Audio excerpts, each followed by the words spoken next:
Confesión con la boca, porque con el corazón se cree para justicia, pero con la boca se confiesa para salvación. Romanos 10:10.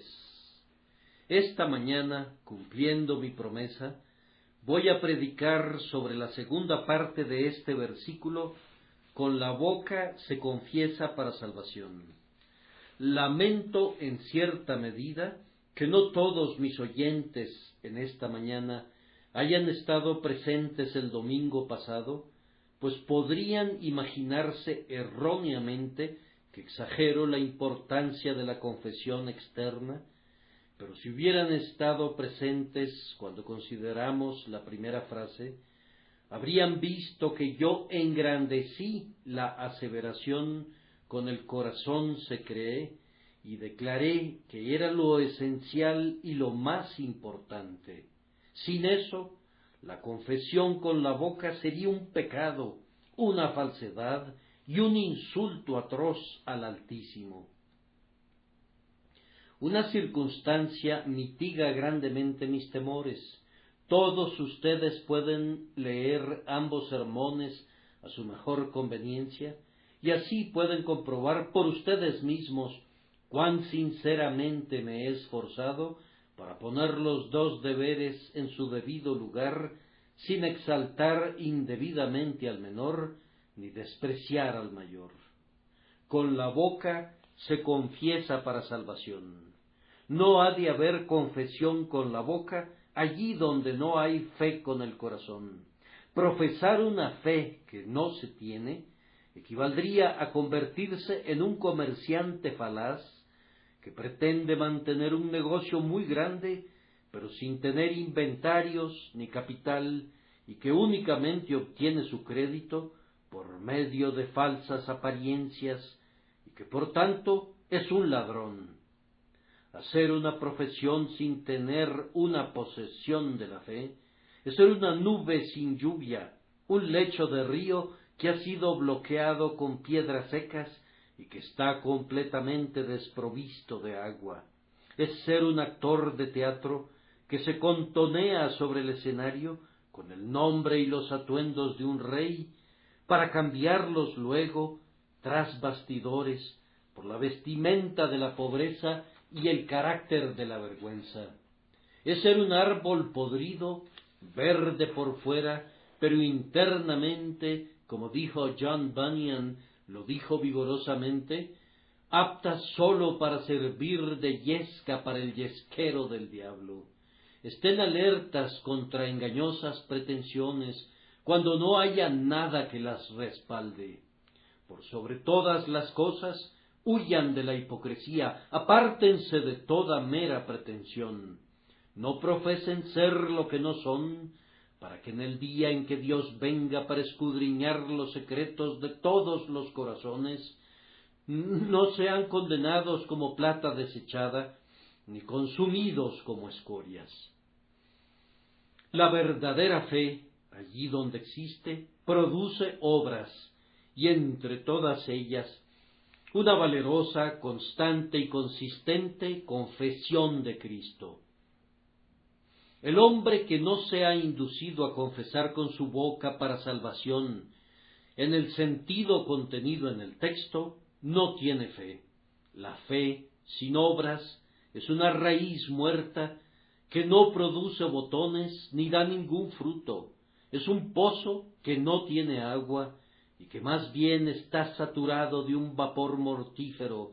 Es un árbol doblemente muerto, arrancado de raíz, como algunos de esos monstruos del bosque que obstruyen la navegación en el río Mississippi y que forman prominencias sumergidas que han hundido a muchos excelentes barcos.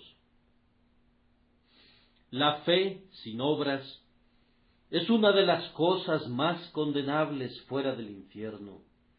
Huyan de ella, pues recuerden que si profesaran tener una fe en Cristo y su conducta no fuera santa, acarrearían oprobio a la Iglesia de Cristo.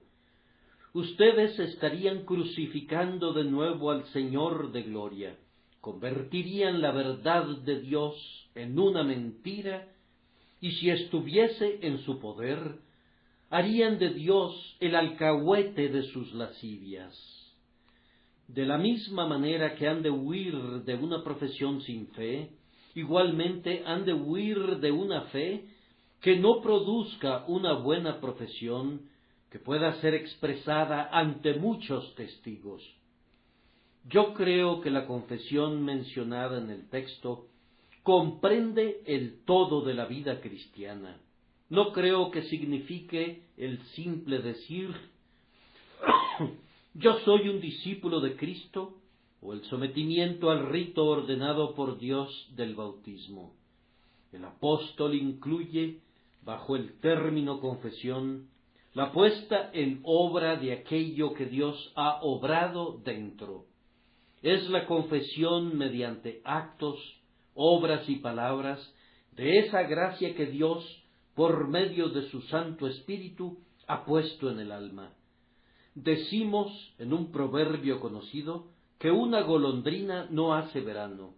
Así, la simple confesión de Cristo con la boca por una vez no cumple con la confesión descrita aquí. Un árbol no es un bosque, y una profesión de Cristo no es la confesión de Cristo para salvación. La intención va más allá de un acto, por claro y por excelente que pueda considerarse en sí mismo. Voy a procurar esta mañana, con la ayuda de Dios, ilustrar el significado de confesar con la boca para salvación. Y luego voy a ocupar unos cuantos minutos en hacer vigente esta confesión, exhortando a aquellos que en verdad aman al Señor y han creído con su corazón, que se aseguren de confesar con sus bocas. Confesar a Cristo con la boca, ya lo he dicho, abarca toda la vida y obra del cristiano. Espero que puedan ver esto antes de que finalice.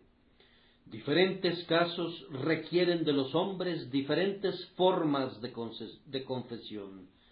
Algunos tienen que confesar al Señor de una manera, otros de otra manera. Todo cristiano es llamado a confesar con su boca de acuerdo a aquella manera que su propio estado, habilidades y posición en la providencia requiera de sus manos. Primero, entonces, una de las formas más tempranas y sencillas de confesar a Cristo con la boca ha de encontrarse al unirse en actos de adoración pública. Muy pronto, casi tan pronto como las dos claras partes de la simiente de la mujer y de la serpiente eran discernibles, leemos: entonces los hombres comenzaron a invocar el nombre de Jehová. Quienes no temían a Dios se alejaron a sus diversas ocupaciones, mientras que los justos, en el día séptimo, se congregaban para orar y alabar y sacrificar. Así que cualquiera que se uniera a las filas de los hombres que invocaban el nombre del Señor era de inmediato identificado mediante ese acto como un siervo del Altísimo. A lo largo de toda la corriente de la historia podemos identificar a los justos por sus reuniones entre ellos de manera unida para elevar sus oraciones y acciones de gracias al Altísimo. La adoración se vuelve una forma aceptable de confesión cuando la simiente de la serpiente tiene la capacidad de perseguir. En los tiempos en que Jeroboam puso los becerros en Betel y Dan, cuando cualquier israelita emprendía su fatigoso camino hacia Jerusalén bajo el temor de ser perseguido por su rey, el acto de estar con la multitud que guardaba el día de fiesta en los atrios del templo era de entrada una clara confesión de su fidelidad a Jehová y de su aborrecimiento a todos los ídolos. En los tiempos apostólicos, Los creyentes perseveraban en la doctrina de los apóstoles, en el partimiento del pan y en las oraciones. Donde se reunían 2 o 3, y especialmente donde se congregaba el mayor número para escuchar la predicación de la palabra o con el propósito de partir el pan, la admisión de cualquier persona a esa reunión se volvía una confesión de su fe en el Señor Jesús, en cuyo nombre estaban reunidos. En los primeros días del cristianismo se podría haber visto un cuadro semejante a este si supiera cómo pintarlo. Hay un arco de muy poca altura, es fétido y oscuro como la boca de un sumidero, sobre el cual crece la zarza y de cuya base brota la ortiga y la venenosa belladona. Por allá viene una jovencita y agachándose mucho se inclina bajo el arco. En la densa oscuridad camina a tientas por varios metros. Nadie ha advertido su entrada. ¿Pudiste observar cómo miraba a su alrededor para evitar que algún centinela la percibiera? Oye una voz en los pasajes distantes, esa voz la guía. Emerge a una cripta. Es una de las catacumbas ubicadas debajo de la ciudad de Roma. Una antorcha permite ver en la oscuridad. Tan pronto se aproxima a la asamblea, un hermano que sirve de vigía la observa, le pide la contraseña. Es una persona de la casa de César, una noble doncella que ha escuchado el evangelio de una esclava judía que le ayudaba, y ha venido para unirse a esos ritos secretos que son practicados por los creyentes en los escondrijos y cuevas de la tierra. El hecho que esté allí demuestra que es cristiana. No habría estado allí para adorar a Dios entre esos perseguidos a quienes la superficie de la tierra y el aire puro no podrían recibir. Ella no se habría degradado así para mezclarse con esos parias de la sociedad, esos que sólo son considerados adecuados para ser presa de los abuesos de Nerón. Su llegada al lugar para unirse en ese himno entonado a un tal Christus, para doblar su rodilla solemnemente en esa oración silenciosa a Jehová y a su adorable Hijo, era una confesión. Ella no habría estado en esa reunión si no hubiese amado al Señor. Algo muy parecido ocurría en tiempos posteriores.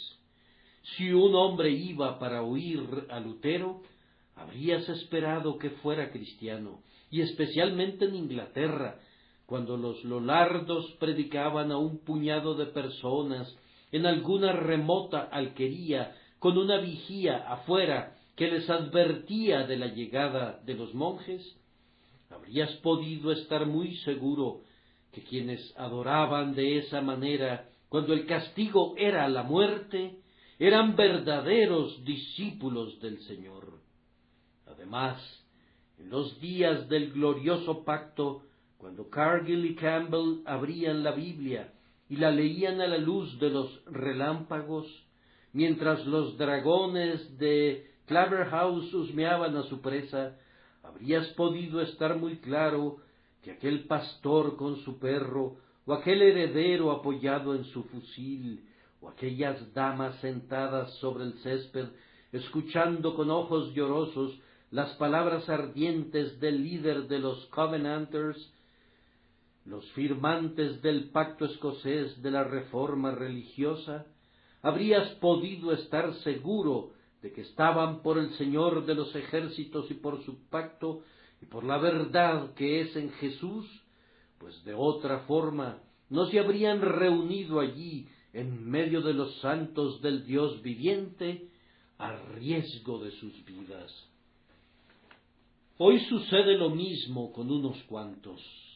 Hay algunas damas que tal vez han venido a esta casa esta mañana para quienes las últimas palabras de su esposo fueron: «Si vas allá, no volverás a entrar a mi casa otra vez».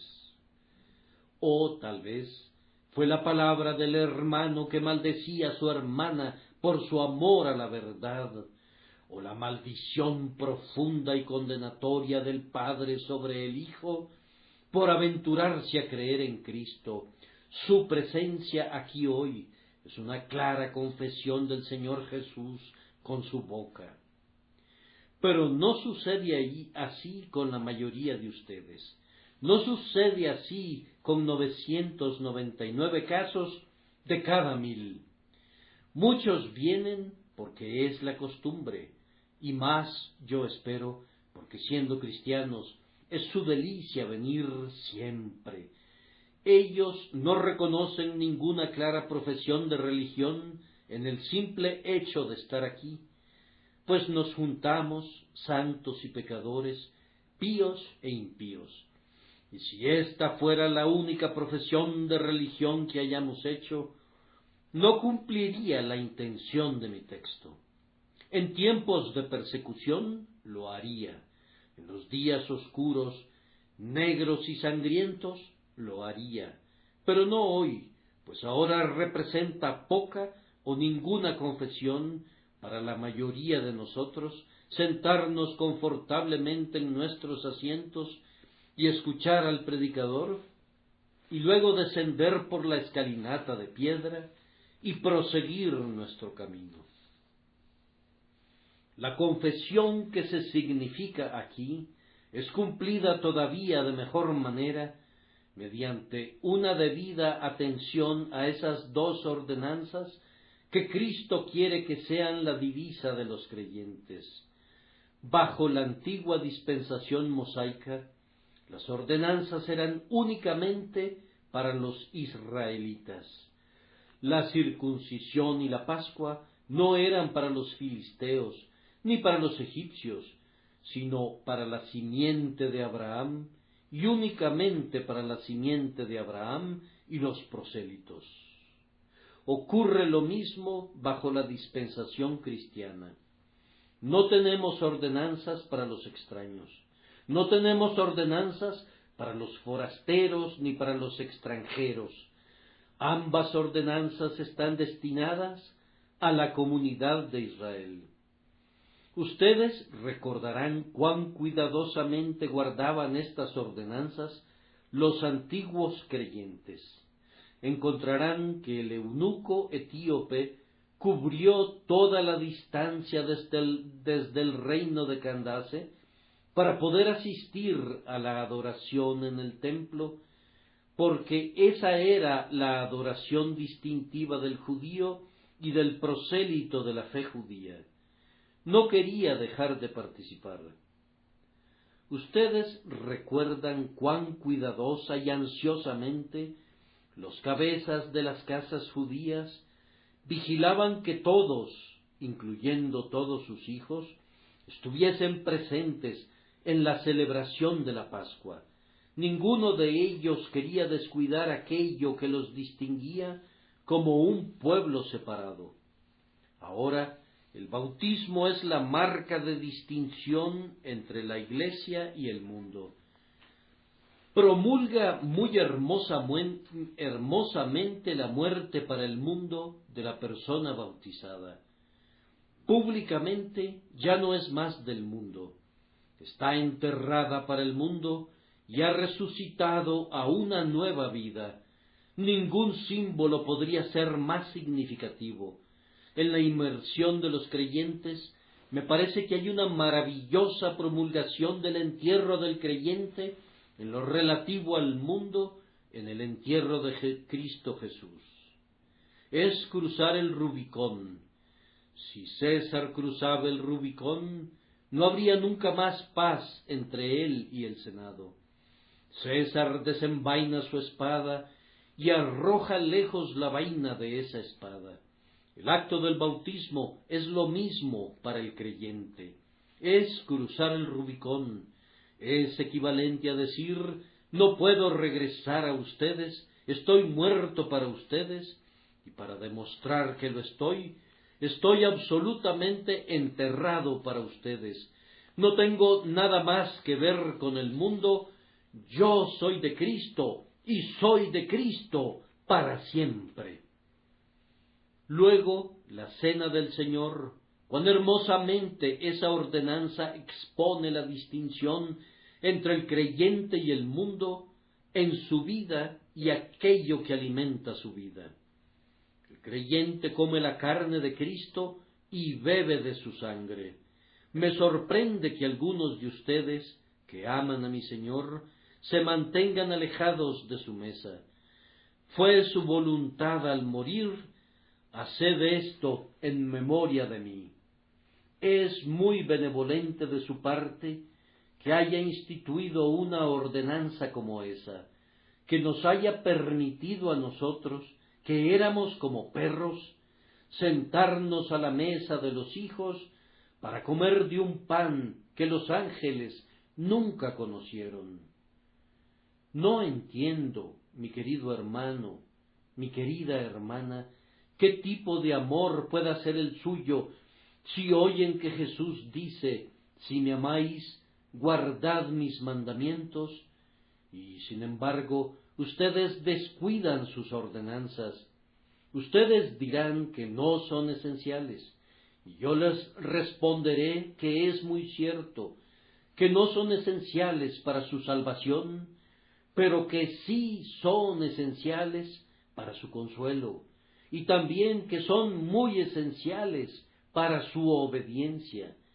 Le corresponde al Hijo hacer todo lo que su Padre le ordene.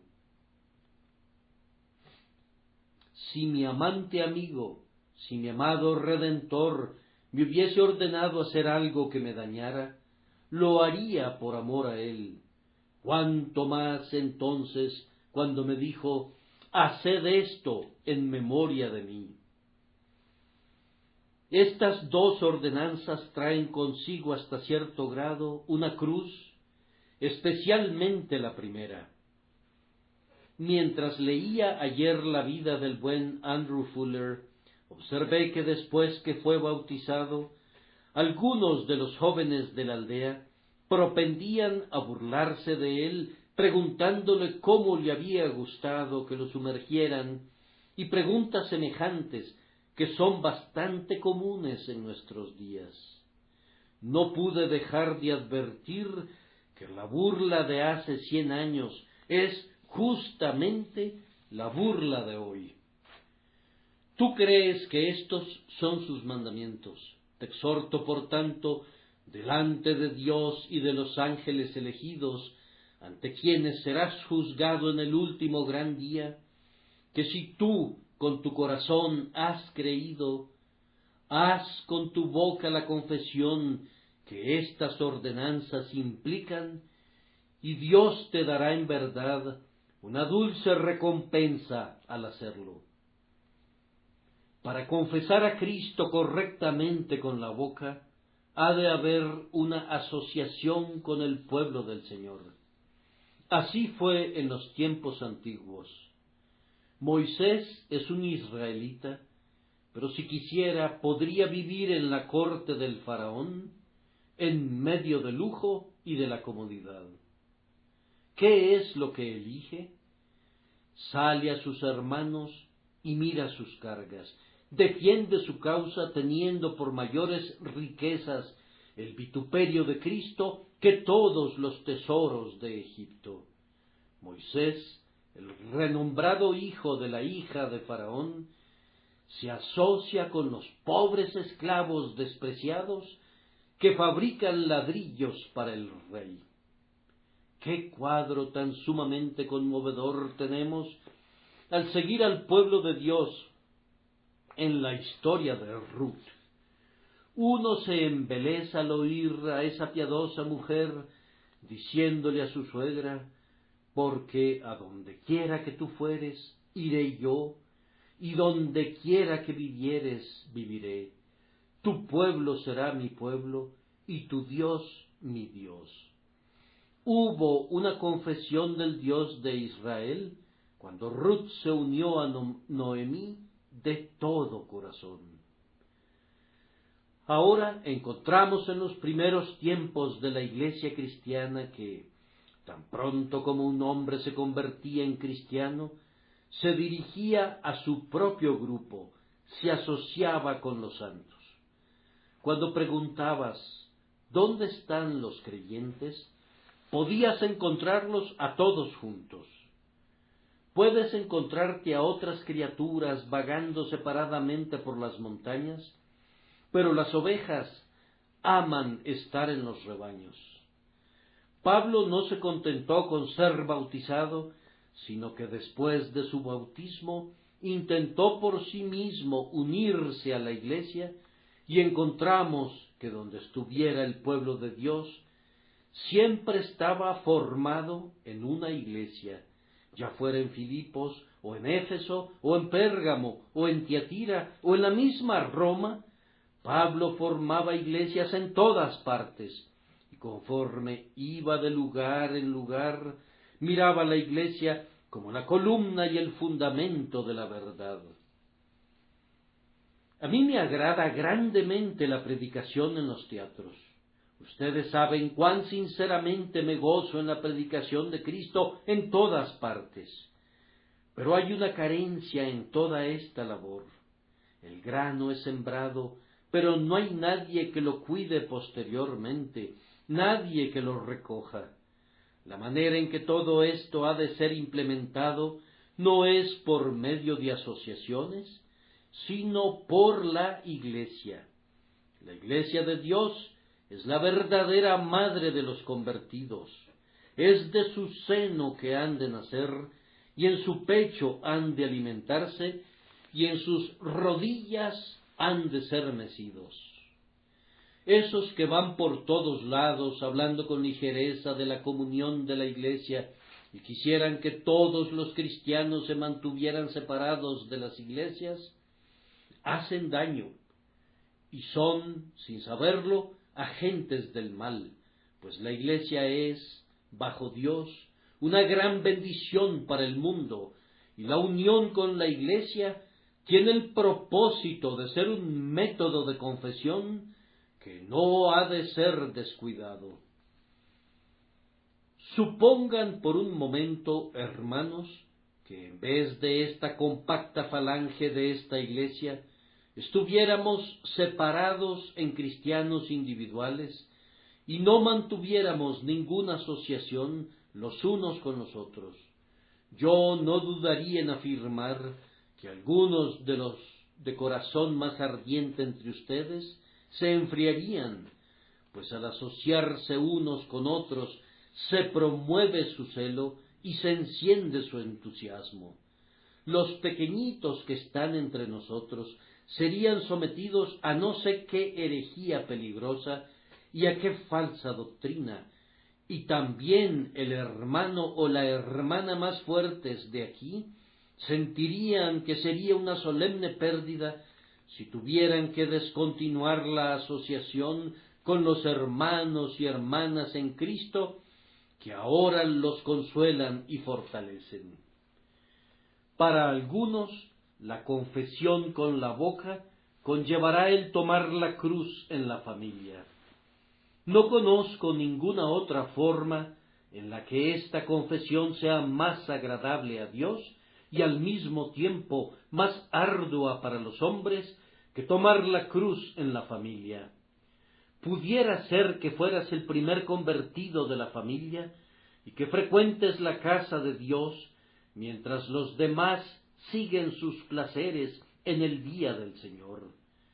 Te pones a orar y en el momento en que te arrodillas en esa recámara, hay una risa que resuena en sus paredes.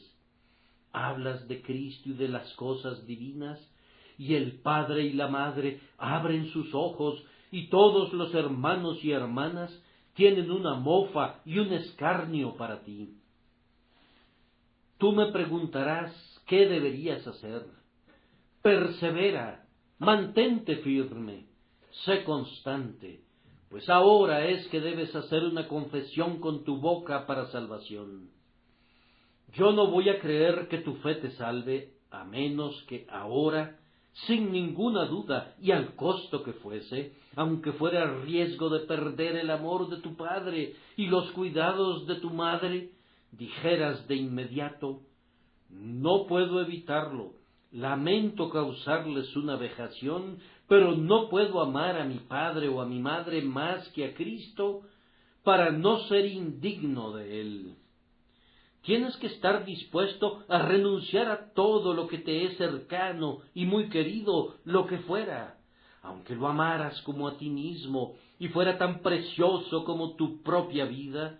Debes renunciar a todo ello si se interpusiera en el camino en el que sigues a Cristo Jesús, el Señor. Ahora bien, dirá alguno, esto es muy duro. Sí, pero recuerda por quién lo haces. Es tu Redentor, que dejó la corte de su Padre y se encarnó para poder ser uno contigo, y extendió sus manos sobre la cruz y entregó su costado a la lanza. En verdad, todo aquello a lo que pudieras renunciar es una nimiedad comparado con aquello a lo que Él renunció por ti. Hazlo alegremente, hazlo de inmediato. Joven amigo, no te aterres ni te alarmes ante las tribulaciones familiares que tienes que soportar. Pídele a Dios que te haga como uno de esos barcos acorazados, de tal forma que aunque te disparen sus más fieros dardos y los arrojen con la fuerza más tremenda, pasarán volando a tu lado sin hacerte daño, porque estás blindado con un valor invencible y con resuelta fe. El reino de los cielos es para ti como aquella antigua ciudad que había sido sitiada por largo tiempo, y no había ninguna esperanza de aliviar a los habitantes del lugar, a menos que un barco pudiese entrar al puerto. Pero una gran cadena había sido extendida a todo lo largo. Ustedes recuerdan cómo el capitán, cuando el viento era favorable y la marea era alta, se lanzó contra esa cadena que cerraba el puerto, la rompió y entró navegando en el puerto. Así ustedes han de romper la cadena que amenaza con mantenerlos fuera del cielo. Pero pídanle a Dios que les dé mucha gracia, que sea como la marea, mucho del Espíritu Santo, que sea como un viento favorable, y si se lanzaran contra la cadena, se romperá ante su valor y su determinación. Las pruebas provenientes de la familia son difíciles de aguantar. Una cruz viva es a menudo más severa de llevar que una cruz muerta, pero deben hacerlo, pues con la boca se confiesa para salvación. Esta confesión será muy aceptable si es hecha en tiempo de tentación. Cuando el joven José le arrebató su ropa a la lasciva mujer de su amo, su respuesta fue: ¿cómo pues haría yo este grande mal y pecaría contra Dios? La mujer habría podido responder: Dios, ¿qué sé yo de él? Conozco a Isis, entiendo al becerro de oro, pero no sé nada de Jehová. ¿Quién es? Hubo una valerosa y clara confesión de su fidelidad a Jehová, como una razón del por qué no podía pecar. El caso de Nehemías es igualmente pertinente. Cuando lo invitan a una conferencia secreta en el templo, él dice: ¿un hombre como yo ha de huir? Él profesa su confianza en su Dios como una razón del por qué no puede, ni por un momento, actuar ignominiosamente. Ahora, cristiano, aquí es donde debes hacer una confesión con la boca. Alguna sucia trampa en el negocio que se ha vuelto tan común que nadie considera nada malo en ella, se te presenta en tu camino. Ahora actúa como hombre y di: prefiero morirme de hambre que hacerlo. Yo no puedo ni quiero vivir del robo, aunque esté medio legalizado por la sociedad. Joven amigo, ahora es tu oportunidad. Cuando llegue el día domingo y seas arrastrado de la manga por una docena de amigos para que los acompañes para desperdiciar las santas horas, muy bien puedes decirles: no, y dar la razón. No puedo hacerlo, pues soy un cristiano. O pudiera ser que hayas venido del campo, y tu amigo te proponga llevarte a una guarida de infamia para mostrarte lo que es la vida. Respóndele que él no entiende cómo saciar tu apetito, pues tú eres un cristiano. Para algunos propósitos, yo preferiría la aseveración de la fe de uno en Jesús en el tiempo de la tentación a cualquier otra forma de confesión, pues ciertamente no podría haber ninguna hipocresía en ello. Cuídate, hermano, de no dejar nunca de reconocer a tu Señor en el tiempo de la tentación. Comenta uno, nunca dejaré de hacerlo. No hables demasiado positivamente. Pedro negó a su Señor delante de una necia criada. Ten cuidado de no caer de igual manera. Es fácil decir, yo soy un buen marinero, cuando estás en la costa. Caminas muy bien por la cubierta superior del barco cuando éste se encuentra en el muelle. No sabes lo que es una tormenta, ni cómo se sacude el barco cuando las olas bañan la cubierta. Sería mejor que guardaras tus jactancias para cuando hubieses ido al mar. No te jactes de nada de lo que harás, sino más bien di, sosténme y seré salvo. La confesión con la boca ha de hacerse con doble resolución, siempre que seamos llamados a sufrir tribulación por causa de Cristo, cuando la profesión de Cristo nos pudiera acarrear alguna pérdida, o cuando la negación de su nombre nos pudiera proporcionar una prosperidad temporal. Ustedes saben cómo en los tiempos antiguos los 3 santos varones rehusaron inclinarse ante la imagen que Nabucodonosor había erigido.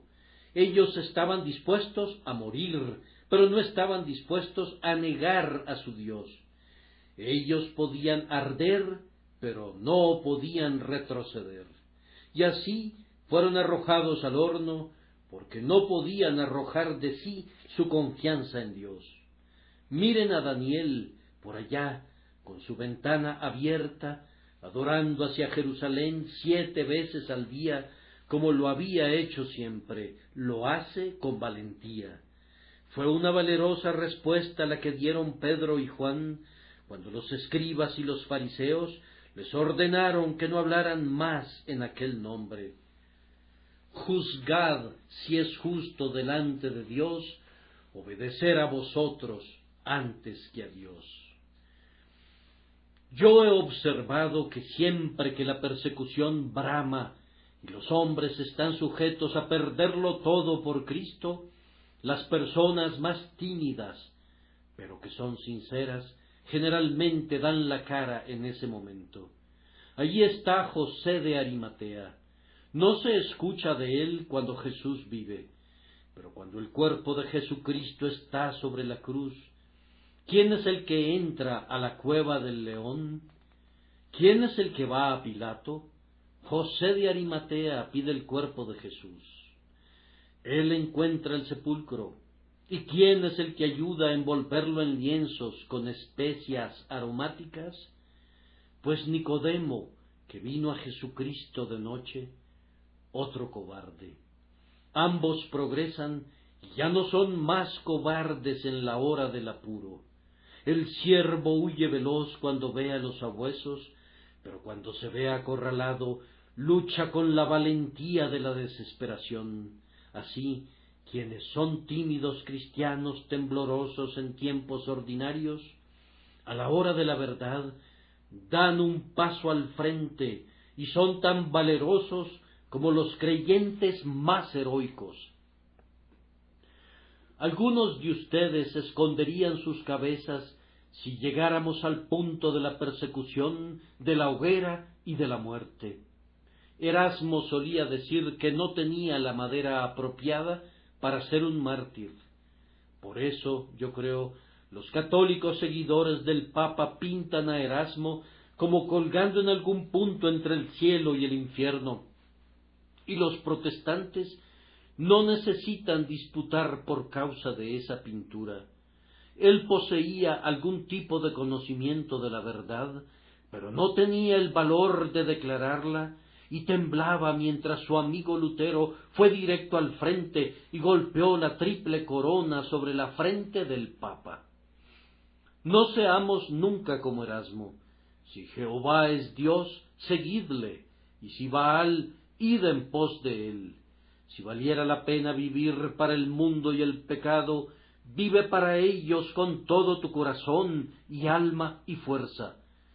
Pero si Dios es Dios, no te quedes cuestionando y claudicando entre dos pensamientos, sino decidida, valerosa y positivamente di: yo estoy por el Señor. No hay tiempo semejante al tiempo de pérdida y tribulación para hacer una confesión. Hermanos míos, yo creo que un cristiano difícilmente podría hacer esta confesión con su boca, a menos que hiciera a veces algo inusitado para dar testimonio. ¿Quién está por Jehová? Júntese conmigo, dijo Moisés cuando descendió del monte y quemó el becerro de oro. Y se juntaron con él todos los hijos de Leví. Y él les dijo: así ha dicho Jehová, el Dios de Israel: poned cada uno su espada sobre su muslo, pasad y volved de puerta a puerta por el campamento, y matad cada uno a su hermano, y a su amigo, y a su pariente. De vez en cuando seremos incapaces de confesar a Cristo, a menos que hagamos algo que parecería duro y extraño, pero que debe hacerse por Dios y por la causa de la verdad. Ciertamente, los Elías de Dios no pueden quedarse callados. Mientras miles de sacerdotes de Baal están encendiendo sus fuegos e invocando a Baal, ellos deben pasar al frente. ¿Acaso no son ustedes siervos de Baal y yo el siervo del Dios vivo?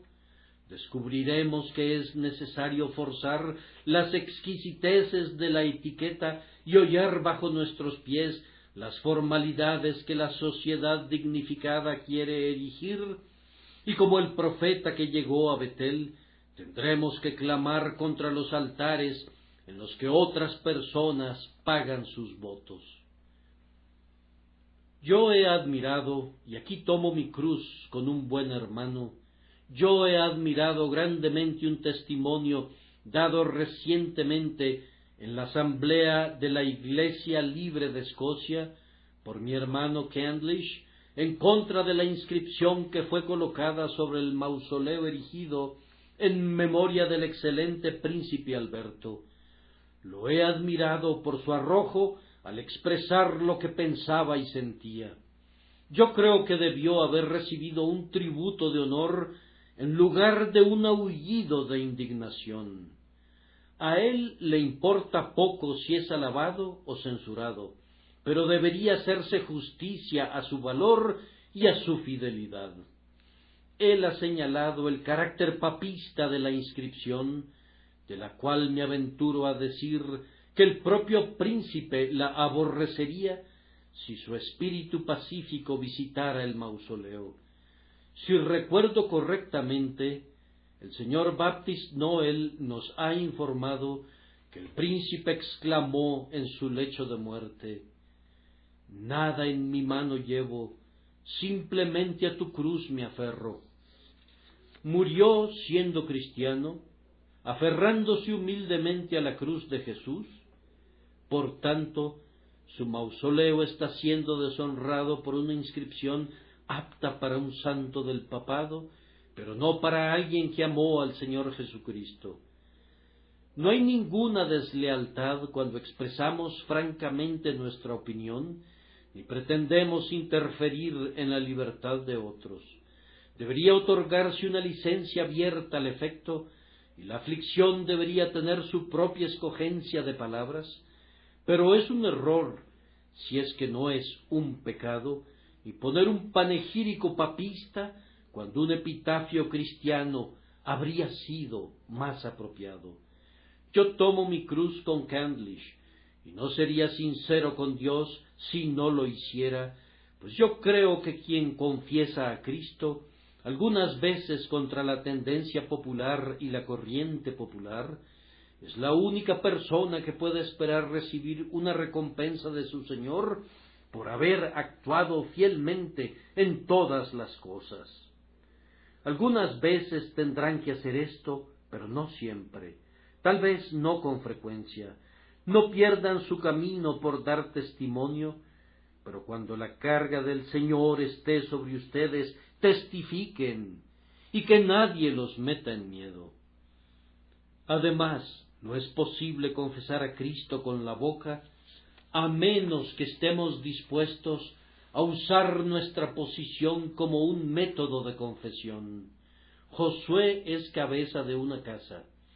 Él usa esa posición, pero yo y mi casa serviremos a Jehová. Yo no puedo creer en su fe si ustedes no se preocupan de que Dios sea reconocido en su casa, que el altar familiar sea erigido, que el sacrificio humee sobre ese altar. Si no pudiera ser 2 veces al día, que sea por lo menos una vez, pero asegúrense de pagar sus votos al Altísimo en esa posición, pues de lo contrario no habrían hecho una confesión para salvación. O pudiera ser que tengan alguna influencia donde puedan ayudar a la Iglesia de Cristo.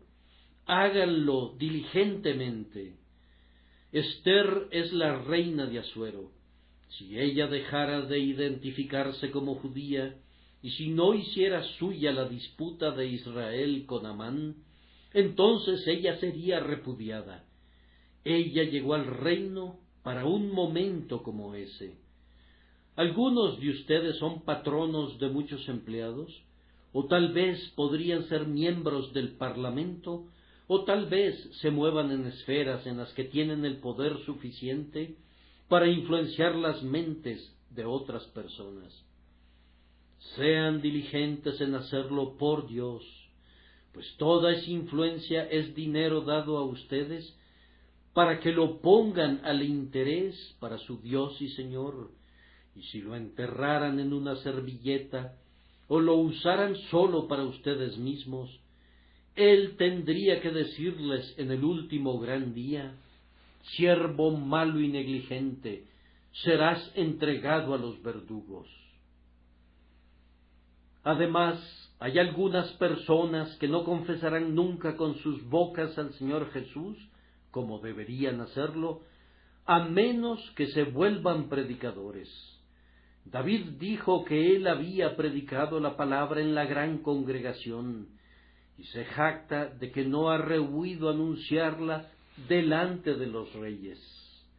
Ahora, hay algunos de ustedes que poseen la habilidad de hablar, pero nunca lo hacen. Toda la longitud entera de las calles de Londres los espera como un púlpito. La población entera de Londres está lista para hacer su audiencia. ¿Por qué no comienzan a hablar? Pueden hablar sobre política. La otra noche, en la institución literaria, entiendo que leíste un ensayo capital sobre un tema de astronomía. Si amas al Señor, ¿vas a dar toda tu atención a esos temas inferiores? No, al menos algunas veces da tu atención a quien te compró con su sangre. No sois vuestros, porque habéis sido comprados por precio. Preocúpate entonces que tu conversación sea más de Cristo que de cualquier otra cosa que poseas. Habla a favor de tu Dios y Señor. Me comentas que eres nervioso.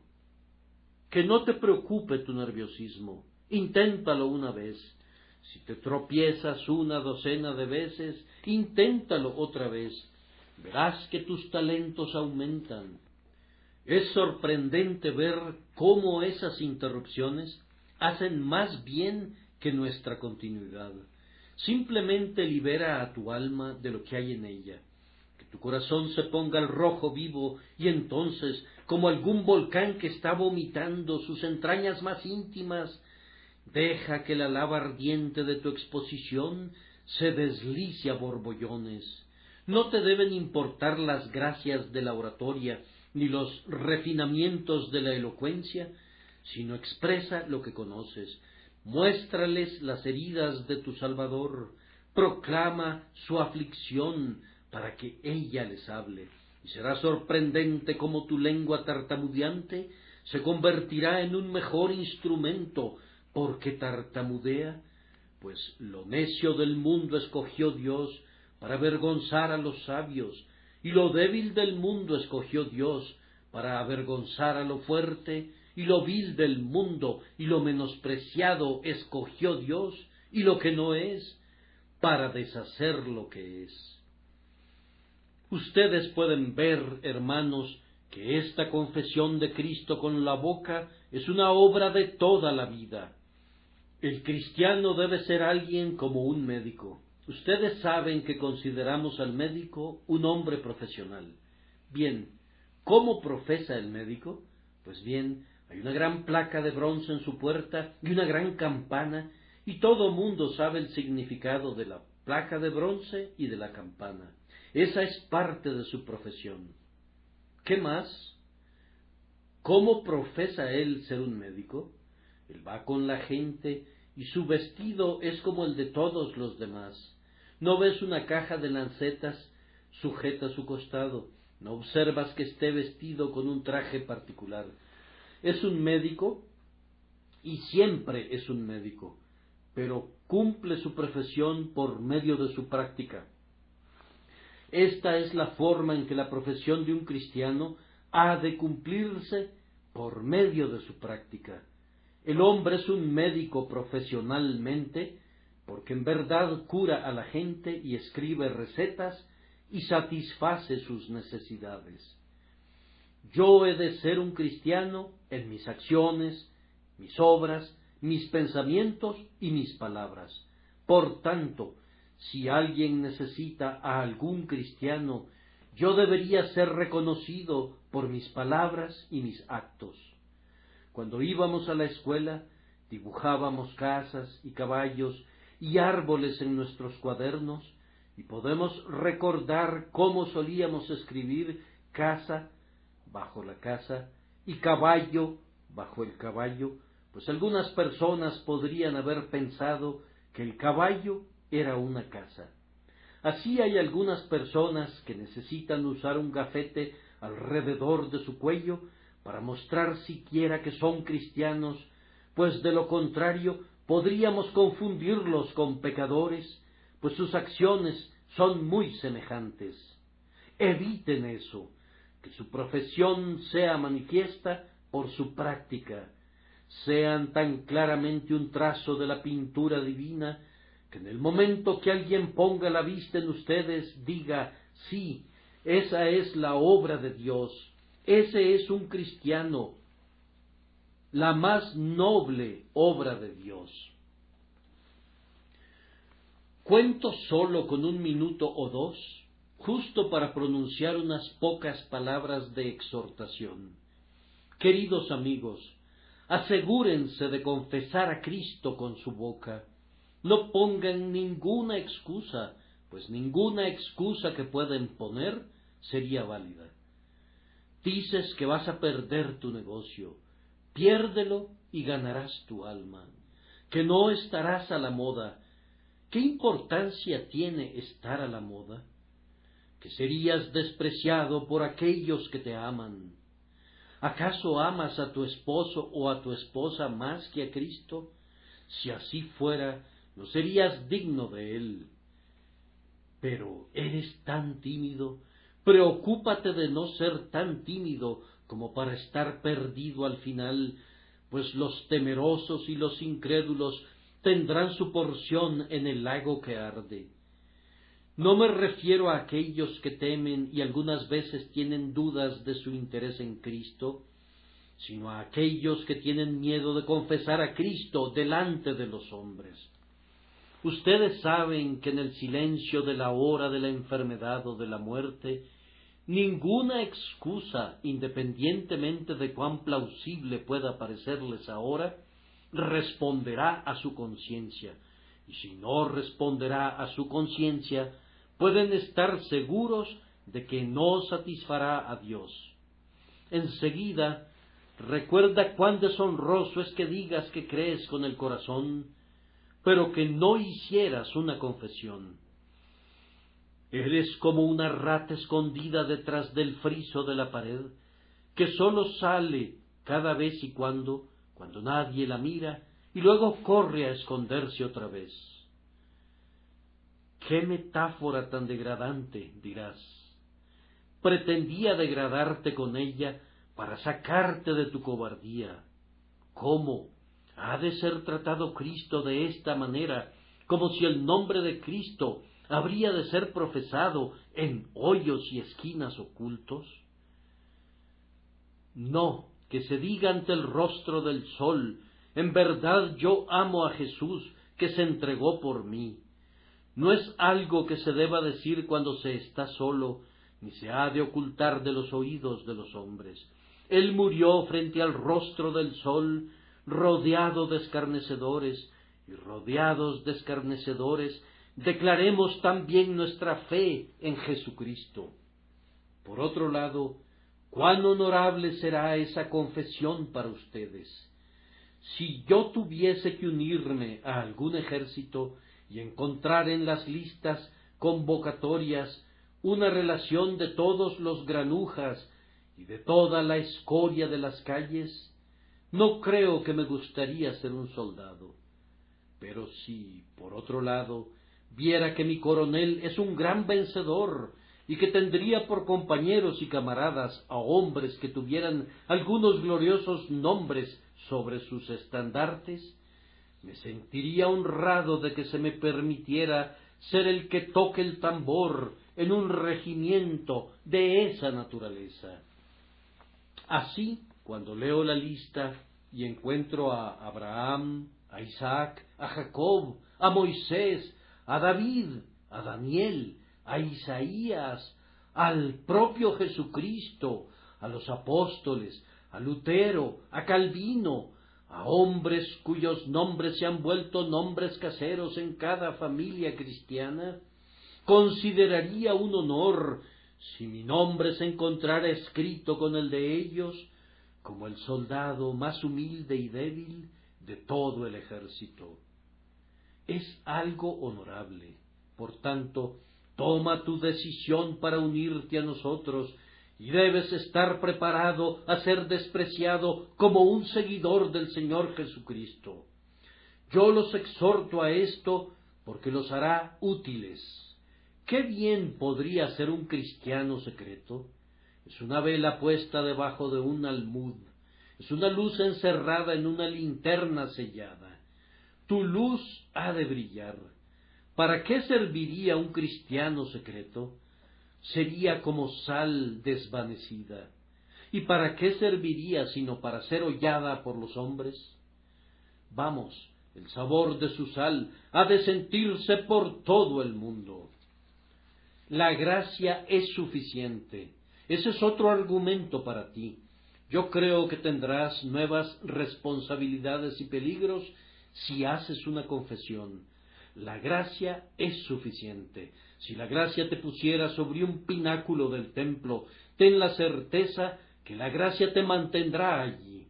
Si te quitas del pináculo y te bajas al piso duro, estarías inseguro allí. Pero si Dios te pone sobre el pináculo, podrían venir todos los diablos del infierno para empujarte hacia abajo, pero permanecerías firme. No seas desobediente eligiendo tu camino, sigue el camino de Dios y estarás seguro en él. Por último, el galardón es espléndido. A cualquiera, pues, que me confiese delante de los hombres, yo también le confesaré delante de mi Padre que está en los cielos. Había una vez un príncipe de legítima sangre real que abandonó el palacio de su padre y viajó a un lugar distante en los dominios del rey, donde era poco conocido y aceptado.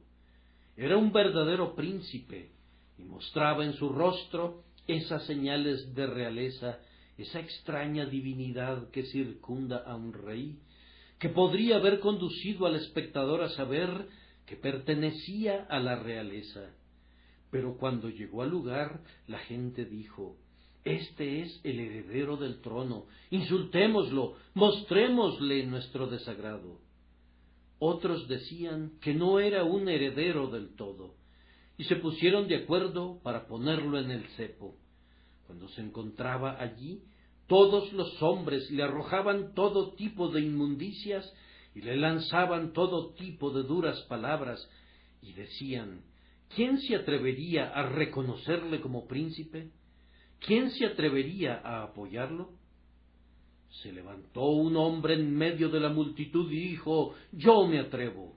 Entonces lo pusieron en el cepo al lado del príncipe, y cuando arrojaban la inmundicia sobre el príncipe, caía sobre el hombre también, y cuando le decían duras palabras al príncipe, también le decían duras palabras a él.